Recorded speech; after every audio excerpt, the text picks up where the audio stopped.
la télévision nationale, comme annoncé dans le titre, les examens nationaux session 2012 sont prévus pour le mois de juin prochain. Les préparatifs vont bon train à ce niveau. Plusieurs ateliers sont organisés par le département de l'enseignement préuniversitaire. Ceci pour permettre un déroulement correct de ces examens de fin d'année en République de Guinée, comme nous l'explique Amadou Touré. Après la région forestière, Farana a été la seconde étape de la tournée de lancement des travaux préparatoires régionaux des examens de fin d'année. Ici, les acteurs de l'éducation de la Haute-Guinée vont se pencher pendant 3 jours sur l'impact des dispositions qui ont trait au choix des surveillants, des correcteurs, bref, des acteurs impliqués dans l'organisation des examens de fin d'année. L'heure est aux actes et non plus aux paroles enfoulées. Mieux que l'année dernière, nous sommes engagés davantage à faire la session 2012 une véritable réussite dans le mal du changement amorcé par le président de la République, le professeur Almaton. Pour le ministre, l'important pour le système éducatif guinéen n'est pas de raisonner en termes de statistiques d'admission aux examens, mais de faire en sorte que notre école soit compétitive. Nous avons l'obligation de faire en sorte que notre école soit performante. La meilleure façon d'avoir performance, c'est de faire en sorte que les examens se déroulent dans des conditions régulières. Enseignement préuniversitaire. Nos examens doivent être des examens modernes. Je suis convaincu que chacun de vous se dit, non, si je le plus grand d'Afrique, on pensera que je suis le meilleur de eux. Moi, je ne le fais pas en pourcentage.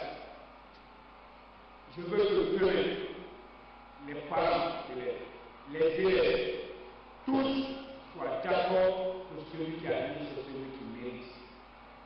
Je veux avoir une école compétitive, une école capable de former des enfants qui n'ont pas peur de faire un concours. L'étape de Farana de la tournée du ministre de l'enseignement préuniversitaire et de l'éducation civique, c'est aussi cette manifestation de soutien du personnel enseignant de la préfecture aux réformes engagées dans le système éducatif. Protéger l'environnement par le biais du développement de l'agriculture, l'idée fait son chemin. Un projet de 1500 hectares d'arbres fruitiers est développé à cet effet par l'OMVS, entendez l'Organisation pour la mise en valeur du fleuve Sénégal, et le PGIR dans les communes rurales de Kalan à la baie et Douné dans la préfecture de Mamou. Les techniciens et encadreurs de ce projet viennent de recevoir des motos pour faciliter leur intervention auprès des communautés bénéficiaires. Reportage Abdoulaye Diallo. Le projet d'agroforesterie de 1500 hectares d'arbres fruitiers est une initiative de l'OMVS dans le cadre de l'exécution du projet de gestion intégrée des ressources en eau et de l'environnement du bassin du fleuve Sénégal. Son objectif est de procéder à une diversification des ressources, des revenus des paysans dans les tapades et d'assurer la protection des sols dans les communes rurales de Kalan, dans la préfecture de la Baie, et de Douné, dans Mamou. Il s'agit pour nous de faire une opération coup de poing, parce que l'agriculture est commandée par la nature. Comme on le dit, on nous commande dans la nature quand nous obéissons. Et nous avons un temps très bref. Il s'agit maintenant de rentrer de plein pied dans les activités. Dans le cadre de l'exécution du projet, la Société des produits et de commercialisation des intrants agricoles a procédé à une évaluation des cadres devant servir dans la mise en œuvre du programme. Ils sont au total 13 agents, dont 2 superviseurs basés respectivement dans ces 2 localités.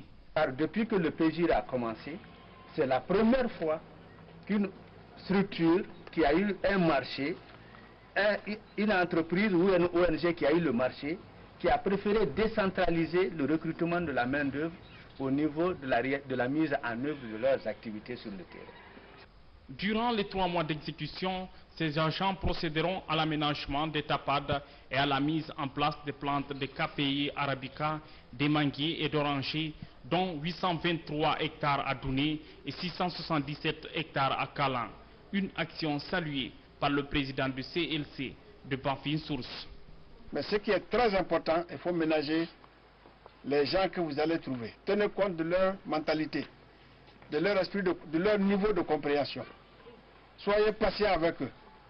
Ne les brusquez surtout pas. Si vous agissez d'une certaine manière, le résultat recherché ne sera pas atteint.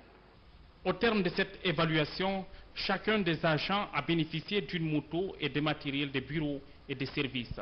Ainsi, la société procédera à un suivi rapproché des actions à travers les bénéficiaires pour une meilleure réussite des actions entreprises pour leur pérennisation. Les ordures et autres déchets toxiques qui pullulent à travers la ville de Conakry sont souvent cités comme source de certaines maladies, dont le choléra. Bien que cette information est connue des Guinéens, la propreté de la ville laisse à désirer, surtout en cette période de grandes pluies. À Corentin, les égouts bouchés déversent leur contenu sur la chaussée.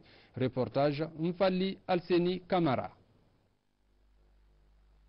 Assainir, curer, nettoyer, ramasser des ordures, tels sont entre autres les objectifs de l'entreprise poubelle de Conakry qui continue ses opérations dans les différents quartiers de la ville.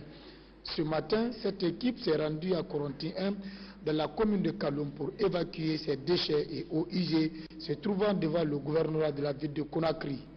Raoul qui passe devant le gouvernorat de Conakry pour intervenir. Parce qu'à plusieurs reprises, les gens se sont plaints qu'à chaque fois qu'on voit les eaux usées stagner devant le gouvernorat de Conakry. C'est une chose inadmissible pour nous. Mais nous voulons dire aux populations de Conakry qu'on a intervenu plus de 5 fois ici. Mais le problème se trouve où? Le problème se trouve dans les familles. C'est une succession. C'est-à-dire les eaux provenant d'un bâtiment A doivent passer par un bâtiment B pour arriver à un bâtiment C. Donc il se trouve qu'il y a un foyer ici qui n'accepte pas que les eaux provenant des familles qui sont avant sa concession passent par chez lui. Et qu'est-ce qu'ils font? Les eaux qui doivent normalement passer dans le réseau se trouvent maintenant à la surface et se dirigent, qui passent maintenant devant le gouvernorat de Conakry. Le chef de section régionale santé, hygiène et solidarité publique du gouvernorat de la ville de Conakry et le chef de quartier de Corentin 1 nous expliquent les difficultés auxquelles ils sont confrontés. Dans ces dispositions, nous ne sommes pas accompagnés. Vous voyez ce qui se passe actuellement sur ce terrain-là. Il y a une partie que l'État prend en charge pour pouvoir désengorger l'écoulement des eaux usées. Parce que le problème que nous sommes en train de vivre aujourd'hui vient des familles environnantes. L'écoulement de ces eaux usées dans le quartier nous a sérieusement embêtés. Depuis 13 mois, on est dans ça. J'ai écrit à l'autorité communale, j'ai écrit au gouvernorat, j'ai même fait un courrier pour le ministre. Alors on m'a renvoyé au pôle de Conakry et ils sont venus travailler. Mais finalement, qu'est-ce qui s'est passé? Ils m'ont dit que c'est un gros investissement.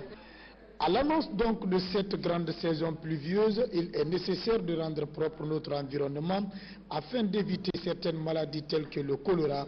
L'opération de l'entreprise poubelle de Conakry en est une parfaite illustration. Religion, parlons de l'inauguration d'une mosquée dans la préfecture de Koya. L'édifice est accompagné d'une école franco-arabe, un véritable chef-d'œuvre, vous allez le voir, qui va contribuer à fortifier la foi islamique dans la localité. Reportage Tierno Ousmane Diallo.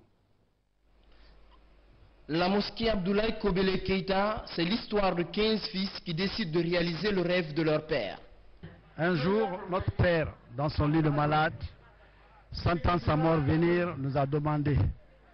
Il dit, la seule chose que je peux vous demander un jour, c'est de construire une mosquée pour que tous les fidèles musulmans puissent venir se recueillir, prier pour l'âme, du repos de l'âme de tous les disparus, de notre famille et de tous les musulmans.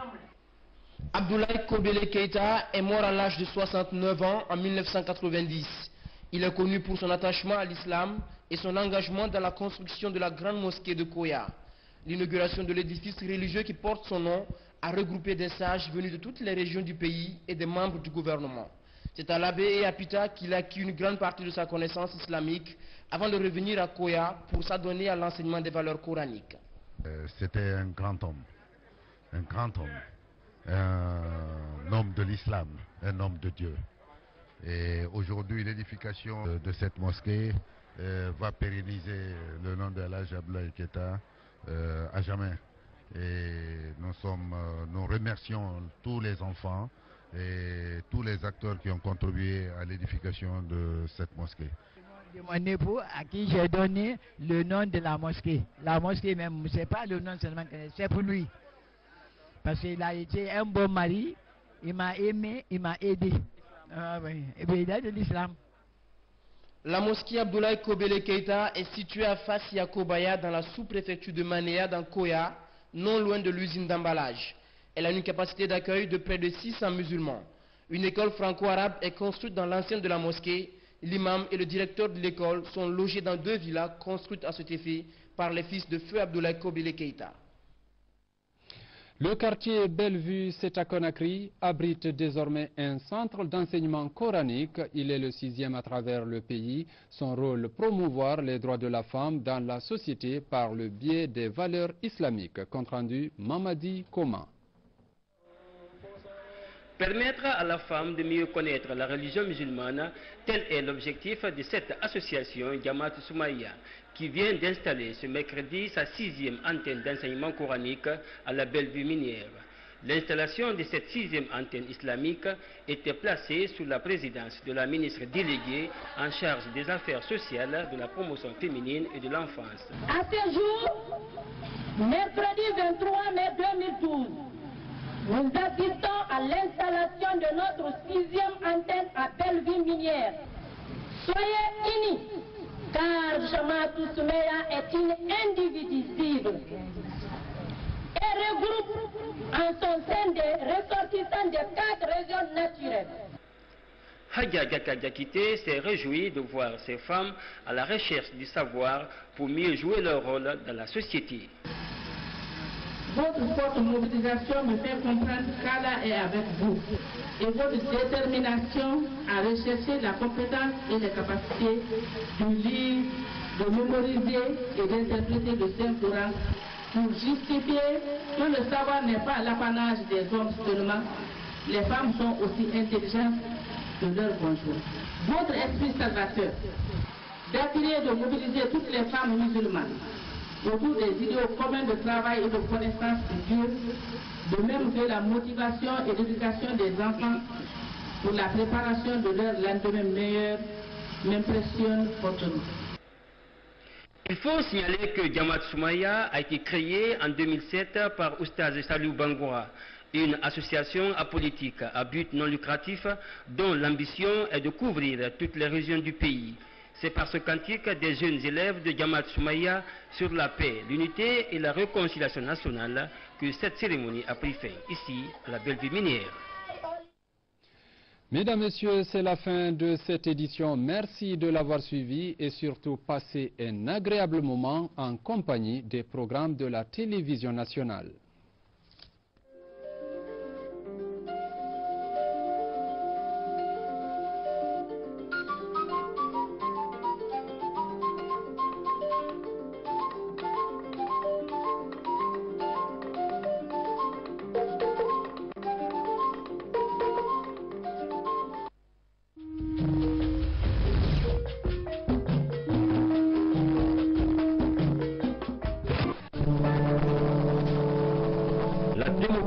C'est la voix du peuple. En Guinée, la majorité des citoyens s'est prononcée pour le professeur Alpha Condé. Son programme et sa méthode pour assouvir les attentes des Guinéens. Le geste démocratique voudrait que tous les Guinéens, dans un vaste mouvement d'ensemble, accompagnent et soutiennent les chantiers du développement. Motivés par cet espoir, les jeunes et les femmes de Conakry organisent le samedi 2 juin 2012 à partir de 9h une grande caravane de soutien au programme de développement. De la commune de Dixine, la caravane partira du 8 novembre. De Matam, elle partira du carrefour Enam. De Kaloum, les caravaniers partiront de Nyengema et tous se retrouveront sur l'esplanade du Palais du Peuple. Les Conakrika de toutes les sensibilités politiques vont sortir et marcher la main dans la main pour soutenir notre démocratie et renforcer l'harmonie entre les Guinéens. Samedi 2 juin, tous ensemble dans cette caravane pour garantir